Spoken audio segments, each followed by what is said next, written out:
Los saluda Jorge Castillo. Estamos en la tercera sesión del diplomado de legislación laboral, un análisis integral de la legislación laboral. Vamos a entrar en un tema que justo habían algunas preguntas que me habían hecho ya en la sesión anterior. Entramos a la externalización laboral. Recuerden que estamos en formas de contratación laboral. Hemos visto según la duración de la jornada, la duración del contrato, las variantes que nos da la legislación respecto del vínculo del prestador del servicio con quien recibe el servicio. Cuando establecimos la relación laboral, dijimos que es una prestación personal, subordinada y remunerada. El trabajador brinda el servicio al empleador y el empleador le paga la remuneración como contraprestación. Entonces ahí estamos ante una relación lineal de dos vías. Por eso es que se habla que el contrato es un contrato de prestaciones recíprocas. Pero como excepción se plantea la existencia de un tercero donde se produce el fenómeno de la externalización o triangulación laboral, de tal manera que la empresa recibe el servicio del trabajador, pero no es empleador de ese trabajador. Ese trabajador es trabajador de un tercero. Entonces aparece, ya no es lineal ahí, aparece ahora como una figura de un triángulo la entidad que puede ser una intermediadora o una tercerizadora. De eso se trata. La contratación directa, que es la que hemos tratado hasta ahora, es la relación directa entre el empleador y el trabajador. La contratación indirecta, como les venía mencionando, es lo que se denomina una interposición laboral. Es decir, alguien se interpone en esa relación directa, de tal manera que se forma la figura de un triángulo para ubicar al prestador del servicio, el empleador y el que recibe el servicio. Y el que recibe el servicio no tiene una relación laboral con quien lo presta. El que recibe el servicio tiene una relación civil con la empresa que destaca al trabajador o que el que se hace cargo de un área de servicios. Vamos a ver las diferencias entre estas variantes que hay entre las posibilidades de triangulación o interposición o externalización laboral, que son la intermediación laboral y la tercerización laboral. Recogemos las reflexiones del doctor Jorge Toyama, muy interesante libro y muy recomendable de su lectura, Los contratos de trabajo y otras instituciones del derecho laboral, editado por Gaceta Jurídica en el 2009.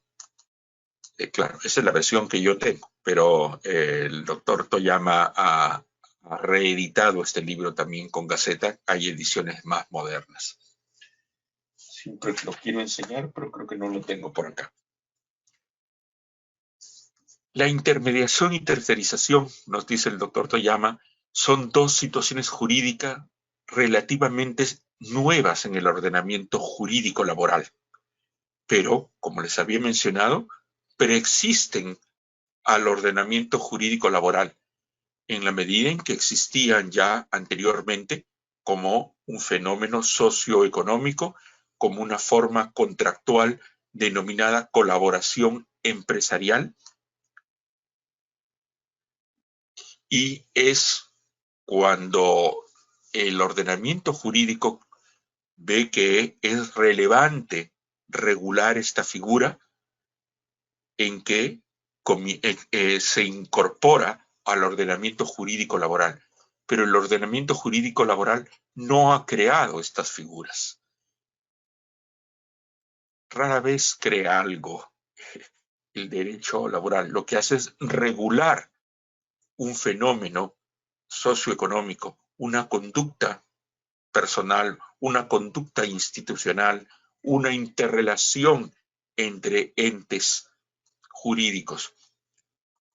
Eso es lo que hace el derecho laboral. Ahora, retomando lo que nos dice el doctor Toyama, y es de vital importancia saber determinar cuándo nos encontramos ante una intermediación laboral y una tercerización, siendo que ambas se parecen en la medida en que se externalizan los servicios.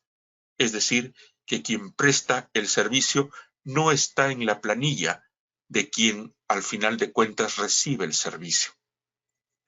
Por externalización, nos dice el doctor Toyama, entendemos todo fenómeno por el cual el empleador se desvincula de una actividad o proceso del ciclo productivo que venía realizando para trasladarla a un tercero. Este proceso de desvinculación podría ser solamente de la mano de obra, que es la intermediación, o la desvinculación de todo un área de servicio o de producción de la empresa, que es lo que se llama la tercerización. En ambos casos, estamos ante diversos mecanismos de control de la actividad externalizada que implica la presencia de una entidad distinta al empleador. En el caso de la intermediación laboral, se encuentra regulada por la Ley 27.626 y su reglamento, el Decreto Supremo 03/2002 TR. Ya han cumplido más o menos, están por cumplir 20 años estas normas. Bueno, la ley misma ya tiene 20 años. Apareció como para remediar falencias que el modelo anterior de intermediación que se dictó en el gobierno de Fujimori se había prestado para un mecanismo perverso de desnaturalización del sistema de intermediación y se crearon falsas cooperativas de trabajadores o cooperativas que existían formalmente como tales, usuarios que no tenían, empresas de servicios que no asumían responsabilidad y dejaban al trabajador en la calle. Bueno, la intermediación ya con esta nueva norma dio un golpe de timón sin destruir la figura de la intermediación, sino que la mejoró en su control, estableciendo el mecanismo que vamos a ver, que es de la responsabilidad solidaria entre la empresa usuaria y la intermediadora.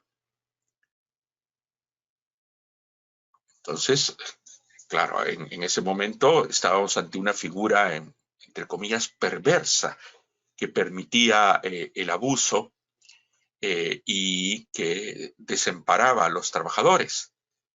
Pero la idea no era destruir la intermediación, que no es mala en sí mismo. La intermediación era mal usada por malos empresarios o por personas inescrupulosas. Lo que hizo el legislador es modificar y darse cuenta, y no había que ser pues un genio para establecer un mecanismo de control, que se hizo a través de establecer de que la empresa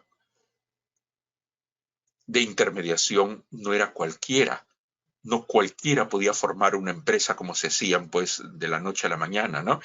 Sino el hecho de que eran entidades que solamente pueden intermediar, que se constituyen con un capital social de regular cuantía, 45 UITs, luego solicitar ante el Ministerio de Trabajo su autorización y solamente con esa autorización se puede intermediar, de tal manera que si es que en algún momento la intermediadora no cumple con los beneficios laborales, la empresa usuaria, la que recibe a los trabajadores de la intermediación, es solidariamente responsable y puede ser emplazada en un proceso. Pero bueno, me estoy adelantando a lo que hizo. Entendamos primero qué es la intermediación. La intermediación, y en esta parte voy a leer, dice, podemos definirla como aquella figura jurídica en la cual una empresa denominada intermediadora o de intermediación laboral y otra empresa denominada empresa usuaria celebran un contrato civil de locación de servicios por el cual la empresa intermediadora desplaza o destaca personal a la empresa usuaria para que este personal desarrolle ciertas actividades en favor de la empresa usuaria, pero son determinadas actividades bajo determinadas situaciones. Entonces, encontramos aquí que la empresa intermediadora en sí mismo es una empresa calificada, como les había mencionado, capital social alto, objeto social único, permiso de autorización ante un registro del Ministerio de Trabajo, donde se establece todo un control. Luego, esta empresa destaca personal en otras empresas, que son las empresas usuarias, y este trabajador que es destacado en la empresa usuaria trabaja en la empresa usuaria bajo el poder de dirección de la empresa usuaria. Sin embargo, la empresa usuaria no es el empleador. Porque el empleador, ¿quién es? El service o intermediadora. Esta es la que paga la remuneración, beneficios sociales, es la que declara y paga los impuestos, etc. Y la empresa usuaria, la que recibe a los trabajadores destacados, en lugar de que sean sus trabajadores, lo hace a través de trabajadores de otras entidades, que en este caso es la intermediadora que le ha destacado personal. Por eso es que podemos decir que cabe resaltar que no existe vínculo laboral entre el personal destacado, ya que son trabajadores de la empresa intermediadora. No existe vínculo laboral entre el personal destacado y la empresa usuaria, salvo que se desnaturalice el proceso de intermediación y la consecuencia de la desnaturalización en la intermediación es que el trabajador es tenido como o es declarado trabajador de la empresa usuaria. Por eso es que al establecerse ese mecanismo de la solidaridad, el establecimiento de una fianza, el hecho de que la desnaturalización haga que el trabajador se convierta en trabajador de la empresa usuaria, el que mejor controla que la intermediadora no sea una empresa abusiva.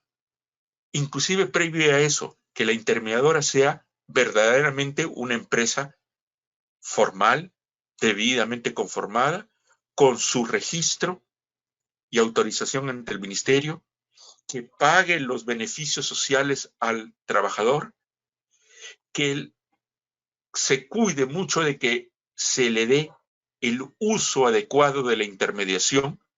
¿Por qué? ¿Por qué la empresa usuaria está interesada en que se cumpla todo esto? Porque si no, es responsable solidaria de pagar los beneficios que no ha pagado la empresa de intermediación. Cuidará de que el uso de la intermediación sea el que está previsto en la ley, porque si no se produce una desnaturalización y el trabajador se convierte en trabajador de la empresa usuaria.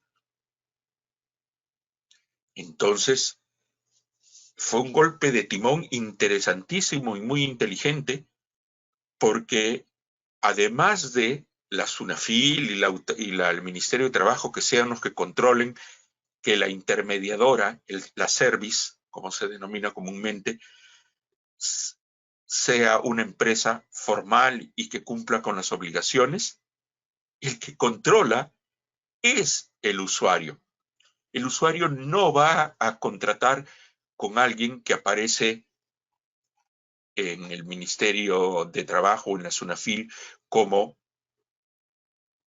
una empresa con licencia cancelada de intermediación o que ha sido multada muchas veces. La empresa usuaria es la que hace el filtro y escoge una buena intermediadora, porque si no, al final le terminan cobrando a ella. Además, la misma usuaria debe hacer un uso correcto de la intermediación. ¿Por qué? Porque ahora existe la figura de la desnaturalización, que si no es usada la intermediación para lo que la ley prevé, el trabajador del service se convierte en trabajador de la usuaria. Nunca creo tan brillantemente el legislador resolvió algo. En lugar de hacer como ahora, que se pretende desaparecer el proceso de tercerización, porque hay abusos, pero no es abuso por culpa de la tercerización, sino de quienes usan mal y pervierten una figura jurídica.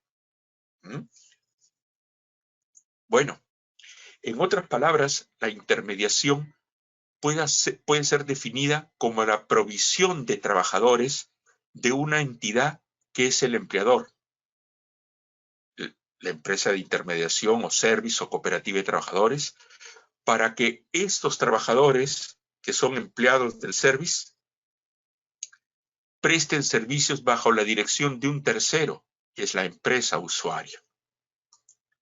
Entonces apreciaremos relaciones triangulares por las cuales se rompe la tradicional relación directa y bilateral entre quien emite las órdenes, el empleador, y aquellos que deben cumplirla, trabajadores.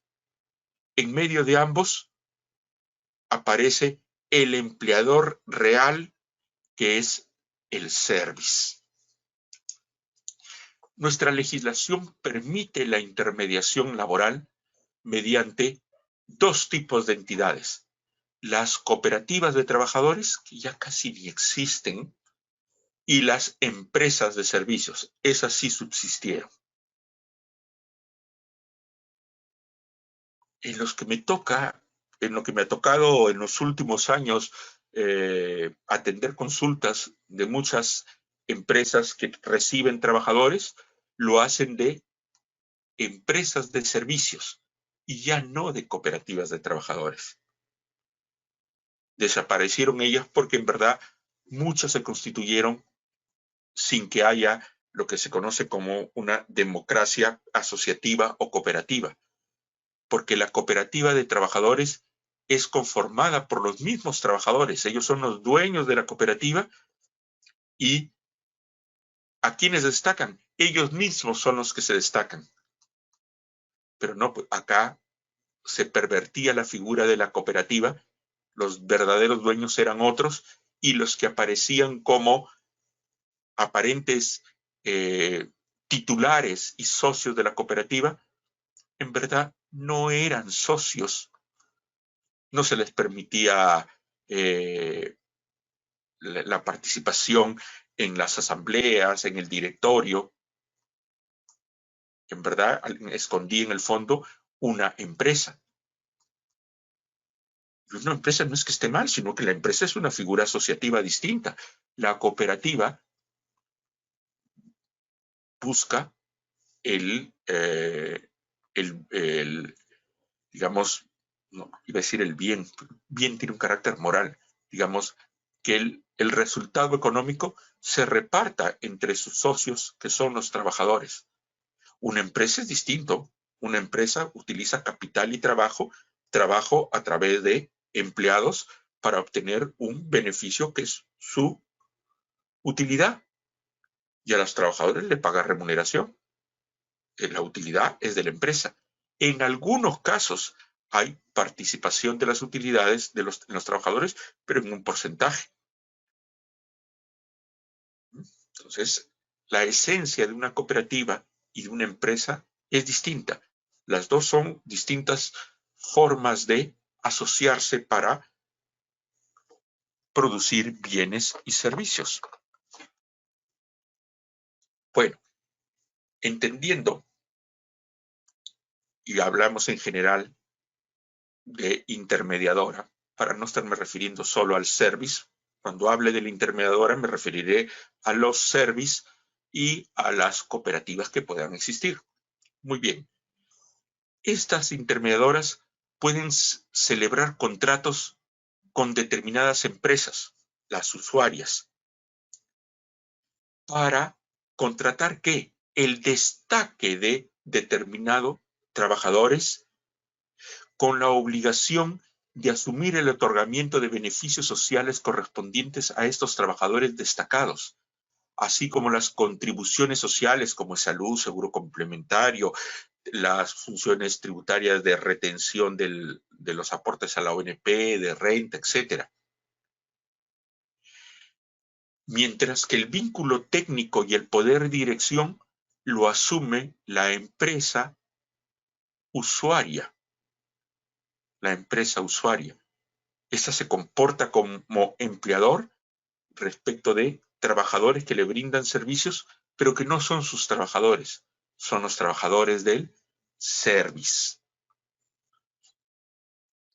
Tanto en la cooperativa de servicios como en las empresas de servicios, los servicios que pueden ser externalizados, es decir, la provisión de personal se puede dar solamente para 3 casos específicos. No se puede intermediar cualquier trabajador y para cualquier circunstancia. Son 3 las situaciones: para servicios temporales, para servicios complementarios y para servicios especializados. Recuerden eso: servicios temporales, servicios complementarios y servicios especializados. Cuando hablamos de servicios temporales, se refieren a personal que hubiese podido ser contratado por la empresa usuaria a través de contratos de naturaleza ocasional o de suplencia, de los contratos modales que vimos, de servicios ocasionales o de suplencia, mediante el contrato de naturaleza ocasional para atender necesidades transitorias distintas de la actividad habitual de la empresa usuaria. Por ejemplo, ahora soy una fábrica y como estoy en periodo COVID, además de tener mi jefe de seguridad, quiero tener a un profesional de la salud que trabaje permanentemente ahí. Por ejemplo, un médico, un ingeniero industrial capacitado en seguridad y salud en el trabajo, una enfermera con capacitación en seguridad y salud en el trabajo, y lo contrato ocasionalmente para atender necesidades transitorias, que es mientras dure la emergencia sanitaria. Por otro lado, también se puede recurrir a los servicios temporales mediante el contrato de suplencia, es decir, para sustituir a un trabajador estable de la usuaria cuya relación se encuentra suspendida. Por ejemplo, la persona que maneja la central de Telecomunicaciones, que es una empresa calificada, es una trabajadora, perdón, o trabajador calificado en el manejo de determinado software para el procesamiento de las llamadas, de la información que llega. Podemos hablar pues de una empresa, imagínense un banco, una AFP, que tiene decenas, si no cientos de terminales y anexos. Y eso pues no se puede manejar directamente, sino a través de un software. Y esta persona ha recibido determinada calificación. Imaginen esta persona, si es una mujer, sale en descanso pre y postnatal más acumulación de vacaciones. No la voy a tener como 4 meses. Si quiero contratar directamente, me puedo demorar en captar a esta persona, en entrenarla. Entonces recurro a un service, como hay servicios especializados en tener determinados tipos de trabajadores. Entonces el service me envía esa persona para que haga las funciones en reemplazo o en suplencia de mi trabajador estable. O necesito a alguien ocasionalmente. No lo contrato directamente, sino a través del service. Pero es para una necesidad transitoria, se tienen que entender, ¿no es cierto? Este tipo de personal puedo contratarlo siempre y cuando no supere el 20% del número de trabajadores de la planilla. Entonces, los servicios temporales se refieren a necesidades ocasionales o de suplencia, que son las cuestiones sustantivas, y las cuestiones numéricas o porcentuales es siempre y cuando no superen el 20% de el número de trabajadores de la propia empresa usuario. Luego pasamos a la empresa de servicios complementarios, que es la que más conocemos. Es para prestar servicios de carácter auxiliar, accesorio, secundario, es decir, servicios no vinculados a la actividad principal de la empresa usuaria, tales como seguridad, vigilancia, mantenimiento, mensajería externa, limpieza. Cualquier tipo de actividad que no sea consustancial a la prestación o al manejo de la empresa, a su objeto social. Una manera práctica de entender cuándo es un servicio complementario es que si es que prescindo de ese servicio, puedo seguir operando, tal vez con ciertas deficiencias, pero puedo seguir operando. Entonces, si soy una fábrica de pinturas, no podrá ser accesorio el obrero, el técnico, el supervisor, el gerente, porque todos ellos son consustanciales a la prestación del servicio. El personal administrativo que maneja, pero en cambio, el personal de limpieza, el personal de mensajería, el personal de seguridad. Claro, ahora la seguridad es algo tan importante en casi todos nuestros negocios que lo vemos casi como algo, pero ¿puede funcionar una fábrica sin seguridad? O sea, sin personas vigilantes o custodios, sí. Sin mensajero externo, también. Entonces, eso es lo que tenemos que preguntarnos, si el puesto, la necesidad que se cubre es accesoria, auxiliar o secundaria. Esencialmente para esto que menciona la norma: seguridad, vigilancia, mantenimiento, mensajería externa y limpieza. Servicios especializados también son labores auxiliares, secundarias o no vinculadas a la actividad principal de la empresa, pero que requieren un alto nivel de conocimientos técnicos por parte de quien lo va a prestar. Conocimientos técnicos, científicos y calificados. tal como el mantenimiento y saneamiento especializado. Por ejemplo, en una clínica, el personal que se encarga de los desechos hospitalarios, clínicos, ropa de cama, los sobrantes de los procedimientos quirúrgicos y todo ello, no pueden ser desechados y manipulados por cualquier trabajador de limpieza. Tiene que recibir una calificación especial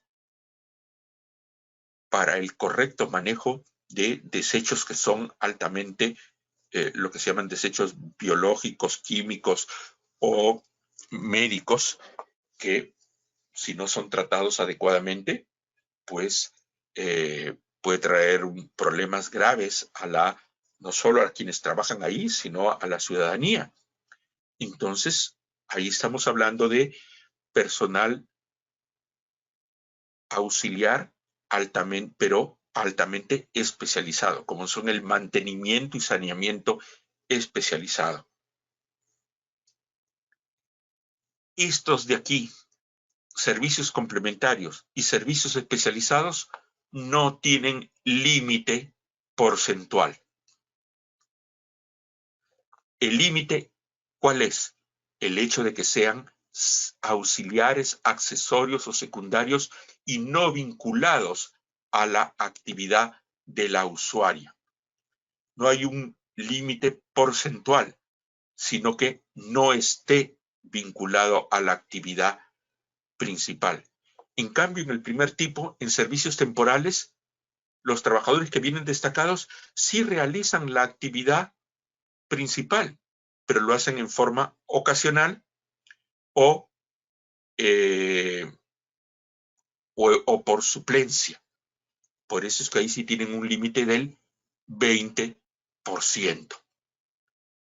Así, aunque ya me he adelantado con los límites, podemos decir que el número de trabajadores de empresas de servicios o cooperativas que pueden prestar servicios de las empresas usuarias bajo la modalidad temporal para servicios ocasionales o de suplencia no puede exceder del 20% del total de trabajadores de la empresa usuaria.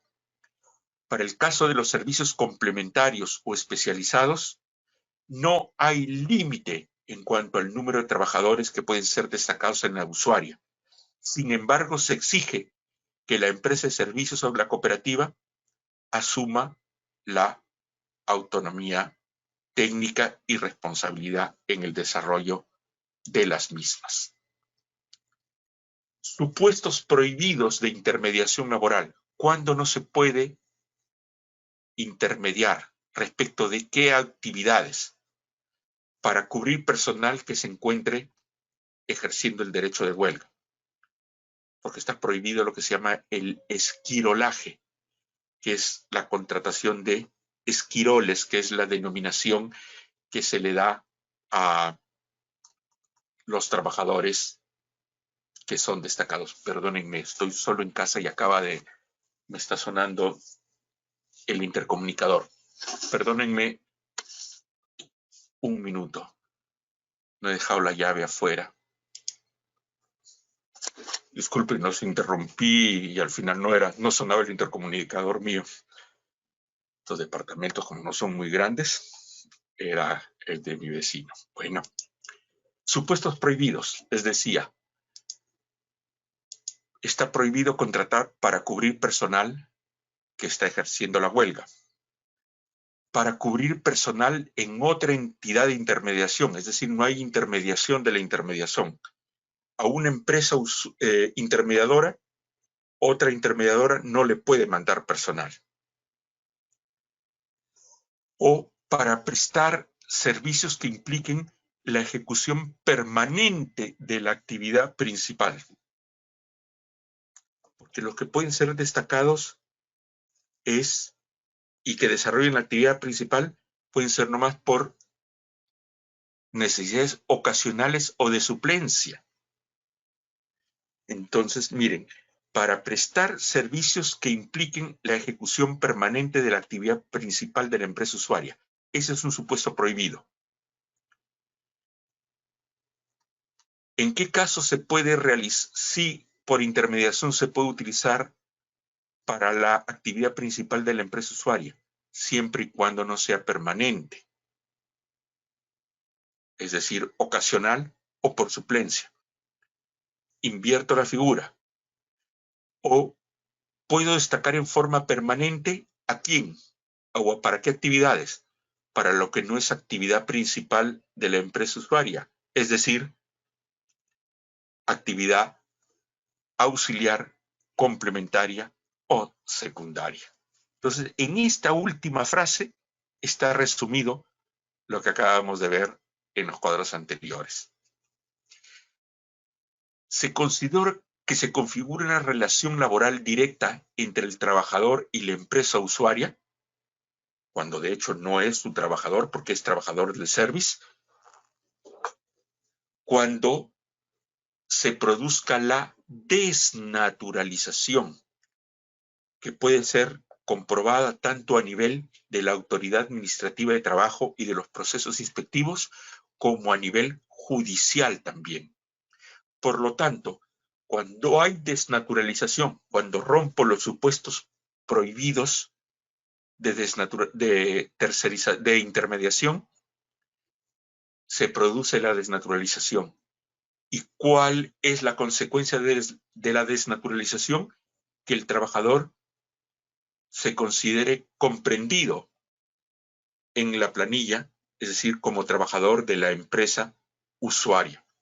Y eso se da cuando superamos los porcentajes limitativos establecidos para la intermediación de servicios temporales, o cuando hay intermediación para servicios temporales distintos de los que pueden ser cubiertos por los contratos de naturaleza ocasional o de suplencia, o la intermediación laboral distintas a las previstas para las empresas de servicios y cooperativas de trabajadores, es para lo que hemos expuesto. La reiterancia del incumplimiento de las obligaciones de la empresa usuaria. Eso conlleva a que el usuario que estaba contratando personal que no lo tenía en planilla, sino estaba en la planilla del usuario, cuando se dan estos supuestos, ¿qué sucede? El trabajador es tomado como trabajador de la empresa usuario. Además, cuando el empleador verdadero, que es la empresa de intermediación, incumple con los pagos de beneficios sociales, el trabajador puede demandar solidariamente a su empleador, que es el service, y a la empresa donde lo destacaron. Y eso normalmente se hace cuando la empresa usuaria es más grande. Por ejemplo, si la empresa de intermediación, la Estrella S.A., destaca personal de limpieza y mantenimiento al banco de crédito, y la empresa, la Estrella, no paga los beneficios sociales al trabajador, demanda a ambos, sobre todo al banco de crédito, que es el que tiene plata. El otro de repente a veces cierran la empresa, se esconden, venden el mobiliario, el capital, etcétera, o no hay de dónde cobrar. Pero la empresa usuaria, que no hizo un buen control para contratar a la empresa intermediadora, paga las consecuencias por el hecho de la solidaridad. Entonces, recuerden, las empresas intermediadoras y las empresas usuarias, las que reciben a los trabajadores, son solidariamente responsables de los beneficios impagos por parte de la entidad empleadora. Entonces, son dos motivos esenciales para que controle bien a la empresa usuaria, perdón, a la empresa intermediadora, porque si contrato a una mala empresa intermediadora, yo como usuario voy a terminar pagando los beneficios sociales. O si es que utilizo indebidamente la intermediación. Por ejemplo, para que hagan en forma permanente trabajo que es objetivamente consustancial al giro del negocio, va a ser tomado como trabajador mío, que es lo que quería, entre comillas, evitar. Ahora, antes de entrar a la tercerización, la última reflexión sobre la intermediación es que la intermediación supone cuál es el negocio jurídico que hay. Destacar personal. Ya sabemos para qué bajo qué condiciones y bajo qué tipos. Necesidades temporales, complementarias o altamente especializadas. Muy bien. Entonces, lo que hace el service es destacar personal. Es traslado de personal. Es solamente eso, destaque de personal para que esos trabajadores se comporten como trabajadores subordinados de la empresa usuaria. Reciben órdenes de la empresa usuaria. En cambio, la tercerización no es solo destaque de personal.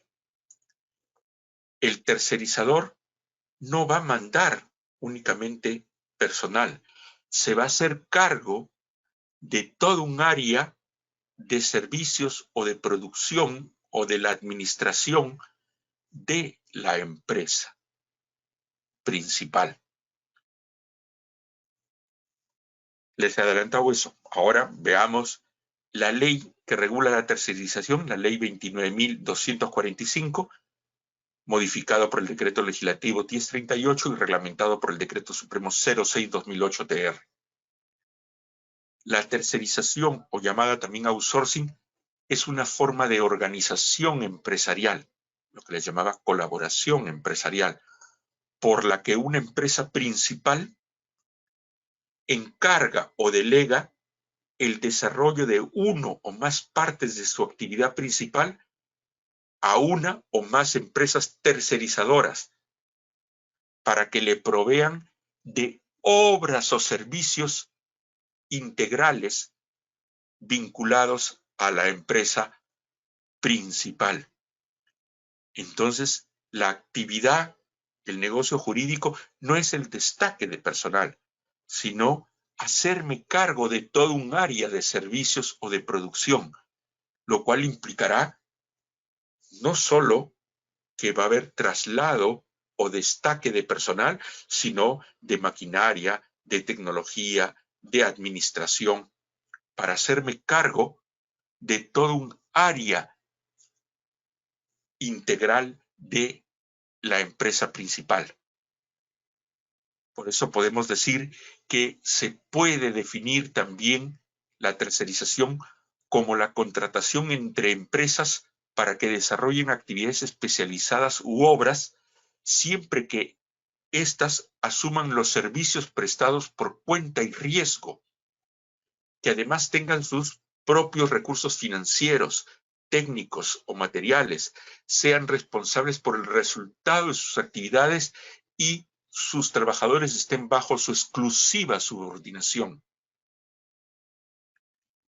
La contratista o la subcontratista o la contrata, como se denomina también, o la tercerizadora, nunca va a perder el poder de dirección, aun cuando hay traslado de sus trabajadores, porque la empresa va a donde la empresa principal que le da un espacio para que desarrolle un área, pero con independencia técnica, funcional, administrativa, financiera. Por ello, la tercerización en una empresa principal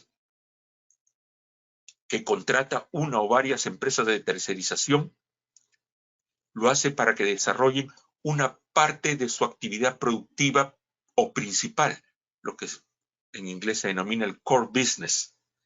Es decir, la empresa principal se desprende de una parte de sus actividades y la externaliza hacia otra empresa autónoma, la tercerizadora o contrata o subcontrata, la cual cuenta con un patrimonio propio y tiene total independencia administrativa y funcional de la actividad que se terceriza. Y los trabajadores de la empresa contratista asumen el control de estos trabajadores, mantiene el poder de dirección y no, el poder de dirección no se traslada a quien recibe el servicio. Por ejemplo, si soy una fábrica de polos, siempre me dediqué a lo que son polos de algodón y que los vendo así en blanco. Los vendo por montones a Europa, los mando a Estados Unidos, a el Mercosur, pero una empresa me pide un gran lote y me dice, te compro hace años estos polos, pero ahora los quiero estampados. Y bueno, estampados, sí, y quiero pues, ya que tú me vendes 1 millón de polos al año, quiero que esos polos vengan estampados con cuestiones de Mickey Mouse.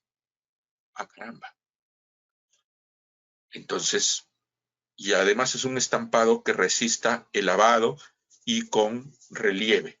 Uy, más complicado. Voy y averiguo en el mercado cuánto cuesta esta maquinaria, cuánto cuestan las licencias para comprarle a Walt Disney Corporation las licencias para utilizar a Mickey Mouse y cualquiera de los dibujos que sea de Walt Disney. Entonces tengo que comprar material especial, maquinaria especial, un software que maneja estas máquinas. Tengo que establecer añadir un nuevo sector productivo, trabajadores que sean expertos en ello, supervisores o jefes de planta que manejen esto, el pago de las licencias, como les decía, de los derechos para el uso de las imágenes de Walt Disney. Pues esto me cuesta mucho. No sé hacer eso en el mercado. Mis ingenieros y mis trabajadores están dedicados a esto. ¿Qué hago? Veo en el mercado que hay alguien que se dedica a eso y le propongo. Claro, bien se lo podría mandar. Y eso ya no sería tercerización con destaque de personal. Simplemente le mando el 1 millón de polos y ahí los estampan en su fábrica. Pero tiene que hacerse en mi entorno. ¿Por qué? Porque el cliente me lo pide así. Que venga, que yo controle el proceso productivo. Caramba. Entonces le digo, ven, tú tercerizadora, que ya tienes experiencia en el mercado hace años en eso, que tienes tus obreros estampadores, que tienes tecnología para el manejo de esas pinturas y colores, tienes un software que permite el manejo de los relieves en las prendas, tienes comprados derechos y patentes para utilizar los dibujos de Walt Disney, tienes la maquinaria especial para esto. Ya, vienes tú con tu maquinaria, tus operarios, tu supervisor de planta, tu administrador, tu gerente, todos. Y yo haré a la vez una cuestión de coordinación, pero no tendré un poder de mando sobre esos trabajadores, porque tú me ofreces un resultado. Si bien está viniendo personal, no solo personal, de tal manera que el negocio, el objeto jurídico en la tercerización no es el destaque del personal, sino hacerse cargo de todo un área de servicios. Eso es muy común en las minas. ¿Por qué? Por la especialidad y por el alto costo de inversión. Tengo mi denuncio minero, comienzo a operar, pero necesito maquinaria de acarreo. Esos grandes volquetes que cuestan cientos de millones de dólares. Bueno, los contrato con la empresa Caterpillar. Viene Caterpillar con 10 camiones, 20 choferes, 20 técnicos, 20 señaladores, no tantos señaladores, 5 señaladores o paleteros, vienen con sus supervisores, ¿no? Vienen con una unidad para manejar el software de rastreo y de movimientos de los camiones. Entonces, el servicio que contrato con Caterpillar no es que me destaque este personal, sino que me dé el servicio completo de acarreo. Y Caterpillar viene con su maquinaria, él ha invertido, tiene independencia administrativa, técnica y funcional. A mí lo que me ofrece es el resultado. Me vas a poner 100 toneladas al día de la mina a la planta concentradora o la planta de chancado, que a su vez es otra empresa tercerizadora, que tiene sus trabajadores ahí todo, y con independencia.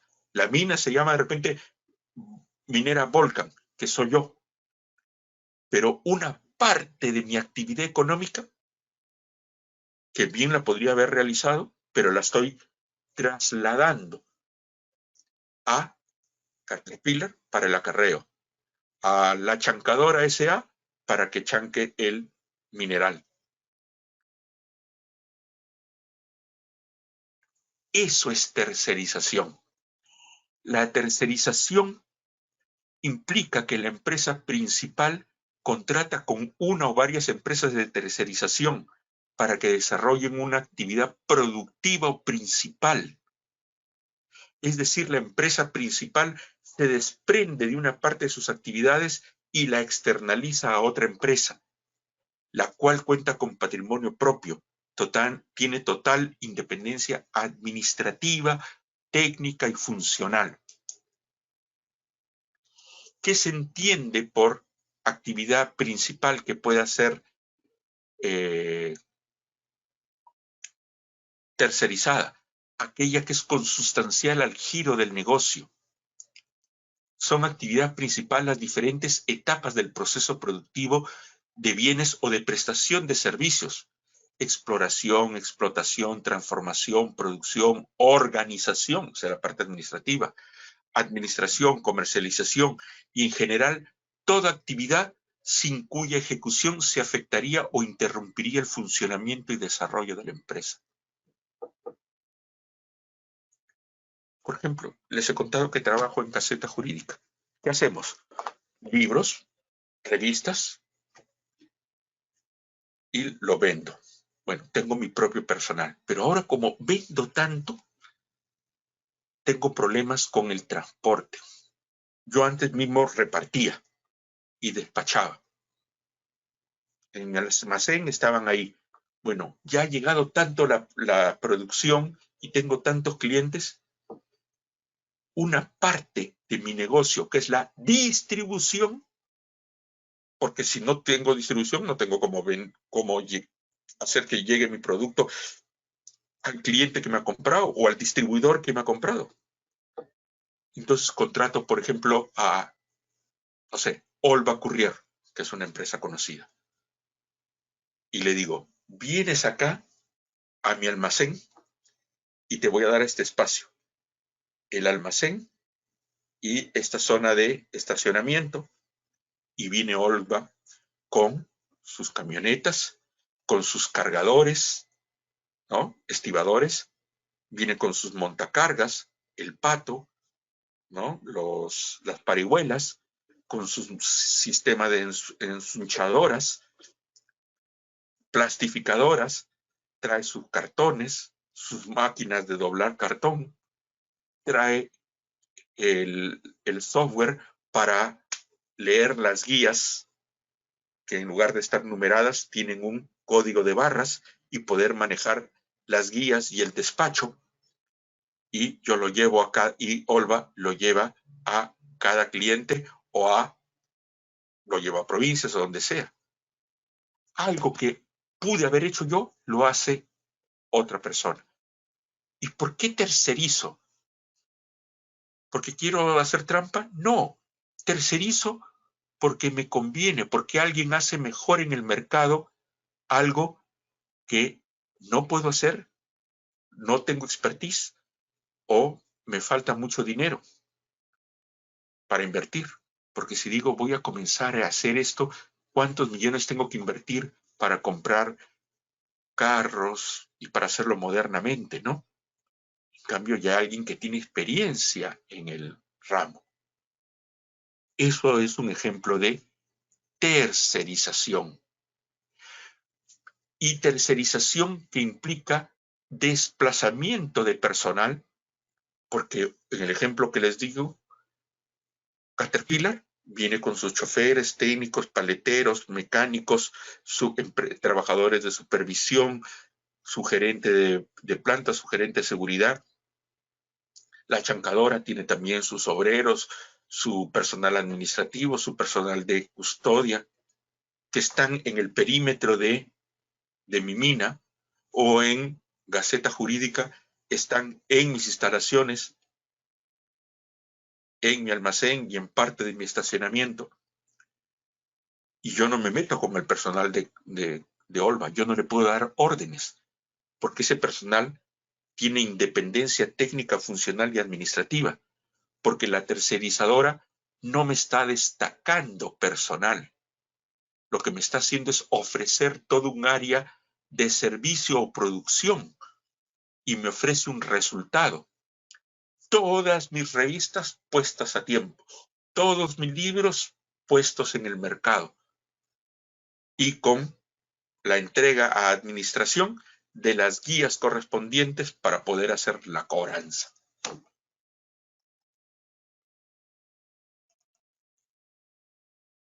No hay solo provisión de personal. Ciertamente hay desplazamiento de personal, pero desplazamiento también de administración, tecnología, maquinaria, software. Por eso, si es que en la tercerización se verifica la simple provisión de personal, esta mera cesión de personal es ilícita en el ámbito de la tercerización. Porque ¿quién hace solo destaque de personal? Simple provisión de personal. La intermediación laboral. Y para la intermediación tiene que estar constituida como empresa de intermediación, que son empresas especiales con objeto social único. Un service no puede vender ni un chicle en el mercado. Solamente se dedica a intermediación y para estos supuestos en particular que hemos visto, necesidades temporales o auxiliares y complementarias o especializadas. En la intermediación solo hay provisión de personal. En la tercerización es hacerse cargo de todo un área de servicios o producción y que implica desplazamiento de personal, pero además de personal, maquinaria, software, patentes, licencias. Por eso es que en la tercerización aparecen como elementos esenciales o requisitos para que no se desvirtúe la existencia de la tercerización, tiene que darse en forma conjunta los siguientes elementos: que la tercerizadora o la contrata asuma los servicios prestados por su cuenta y riesgo, que cuente con sus propios recursos financieros, técnicos o materiales, que sean responsables por los resultados de la actividad, que los trabajadores estén bajo su exclusiva subordinación y en ningún caso se admite la sola provisión de personal, porque la sola provisión de personal es propia de la intermediación. Junto a estos elementos esenciales aparecen elementos típicos, característicos o indiciarios de la tercerización. Suele haber pluralidad de clientes, que se cuente con equipamiento propio, que haya inversión de capital, que el pago se da por retribución por obra o servicio. Estos elementos son indicios de la existencia de la autonomía empresarial, los cuales deben ser evaluados en cada caso concreto, considerando la actividad económica, los antecedentes, el momento de inicio de la actividad empresarial, el tipo de actividad delegada, la dimensión de la empresa principal y tercerizadora. De repente no hay pluralidad de clientes porque me he dedicado solamente a esa mina en particular. Bueno, en el ejemplo que le puse, la transnacional Caterpillar sí pues tiene decenas, cientos, miles de clientes. Pero si soy una empresa pequeña que tiene solamente 10 camiones y ya tengo cierta presencia en el mercado, bueno, solamente me dedico a la minera Volcan, no a otra. Ahí no habla pluralidad de clientes. Y no estoy faltando a la tercerización en la medida en que los otros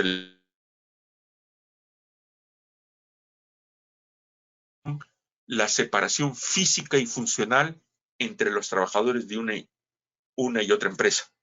De repente no están separados físicamente, pero sí funcionalmente. La existencia de una organización autónoma de soporte de las actividades objeto de tercerización. Por eso es que no solo en el ejemplo que les decía de Caterpillar o de Olva, no solo hay cargadores, hay choferes, hay personal administrativo, hay personal que maneja las computadoras, hay mecánicos que hacen mantenimiento a los camiones. Otros indicios, la tenencia y utilización por parte de la empresa tercerizadora de habilidades, experiencia, métodos, secretos industriales, certificaciones, calificaciones, en general también activos intangibles volcados sobre la actividad objeto de la tercerización, con los cuales no cuenta la principal. Como les decía, respecto de las patentes para estampar la cara de Mickey Mouse en mis polos. ¿Qué sucede si hay desnaturalización? Que el trabajador de la contrata o del service o de la tercerizadora va a ser considerado como trabajador de la principal. La desnaturalización tiene por efecto que la empresa principal sea considerado empleador del trabajador desplazado desde el momento que se produjo el desplazamiento. Y esta desnaturalización se produce cuando faltan los elementos esenciales y típicos que señalan la ausencia de autonomía empresarial de la tercerizadora, o los trabajadores de la tercerizadora están bajo la subordinación de la principal.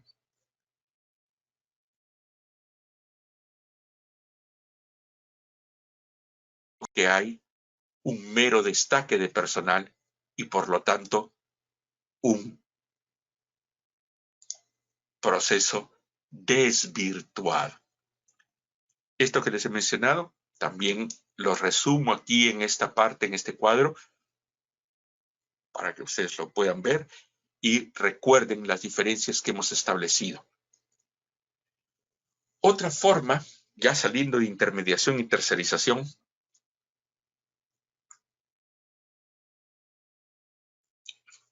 importante tanto para los propios beneficiarios, como para las entidades educativas, como para las empresas, es la capacitación para el trabajo. Es aquella contratación de personal que todavía no ha culminado sus estudios o no tiene estudios o sus estudios son escasos, que los contrato para facilitar la entrada de estas personas al mercado. Para yo mismo ir fidelizando personal, para que algunos de ellos se queden laborando. Este proceso de capacitación para el trabajo se puede hacer a través de las denominadas modalidades formativas laborales, que no originan vínculo laboral, pese que la persona trabaja en forma de servicio personal, subordinada y remunerada, pero por mandato legal no hay relación de trabajo y en todo caso los derechos que tienen son únicamente los beneficios que la ley de intermediación otorga y no el resto de la legislación laboral.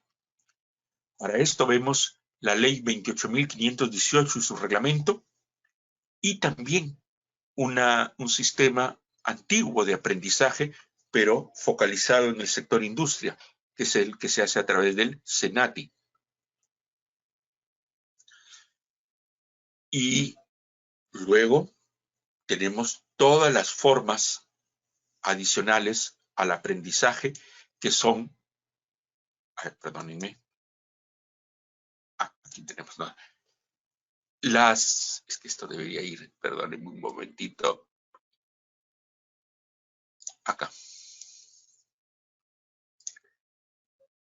Las modalidades formativas, que como les decía, permiten al usuario, al beneficiario, ir entrando al mercado, complementar su conocimiento teórico con el conocimiento práctico, o si no tengo calificación porque no estudio o no he terminado de capacitarme, puede entrar a recibir una capacitación directamente en la empresa, ¿no? Bajo las modalidades de contratación de personas jóvenes en puestos no calificados por determinado tiempo, que en el fondo a la empresa, entre comillas, le sirve para captar mano de obra relativamente barata. Es menor el costo de un practicante o un joven en capacitación o de un aprendiz que de un trabajador. Pero no nos quedemos solamente en la mirada economicista. Lo que logro es incorporar a trabajadores ya luego en planilla que ya han sido imbuidos no solo en el manejo de las cuestiones técnicas, sino también en lo que es la ética del trabajo propia de nuestra empresa, que se han adaptado al modelo empresarial, a la filosofía de la empresa, es decir, a los valores corporativos que la empresa tiene, de tal manera que cuando ya entran a ser trabajadores, son, digamos, como empresa, nos sentimos privilegiados de tomar a un trabajador que ya tiene incorporado lo que si comienza un trabajador desde cero en planilla, se va a demorar un tiempo o años. Esto lo puedo hacer a través de las modalidades formativas que comprenden los convenios de aprendizaje, práctica profesional, práctica preprofesional, capacitación laboral juvenil, la pasantía y la actualización para la reinserción laboral. En el aprendizaje, con predominio en la empresa, que es normalmente el que se da a través del SENATI, con una jornada máxima de 8 horas diarias o 48 semanales, salvo que se trate de trabajadores adolescentes que tienen una jornada inferior. El convenio, la duración del convenio es el que dura todo el proceso formativo establecido por la entidad formativa, es decir, por la institución educativa. Son para mayores de edad o mayores de 14 años y reciben una subvención no menor a la remuneración mínima vital, salvo que trabajen menos de la jornada máxima. En ese caso se paga proporcionalmente la subvención. El aprendizaje con predominio en el centro de formación profesional es lo que conocemos como prácticas preprofesionales, que psicólogos, abogados, contadores, economistas hemos hecho para poder terminar y ser bachilleres. Tenemos que cumplir con un mínimo de meses de prácticas preprofesionales. para los cuales vamos a una empresa, buscamos prácticas, estamos mandando nuestro CV a las empresas a ver si nos admiten, o a veces las empresas piden a los centros de formación, institutos, universidades, a practicantes en determinadas áreas. Jornada máxima, 6 horas diarias o 30 semanales. Muy bien, salvo que sean menores de edad que tienen una jornada reducida. Duración del convenio, por el máximo que exija para otorgar el grado académico o para terminar, ser considerado como egresado, que pida el centro de formación. Edad mayor de 14 años. Subvención no menor a la remuneración mínima, salvo que se elabore menos de la jornada máxima determinada. La práctica profesional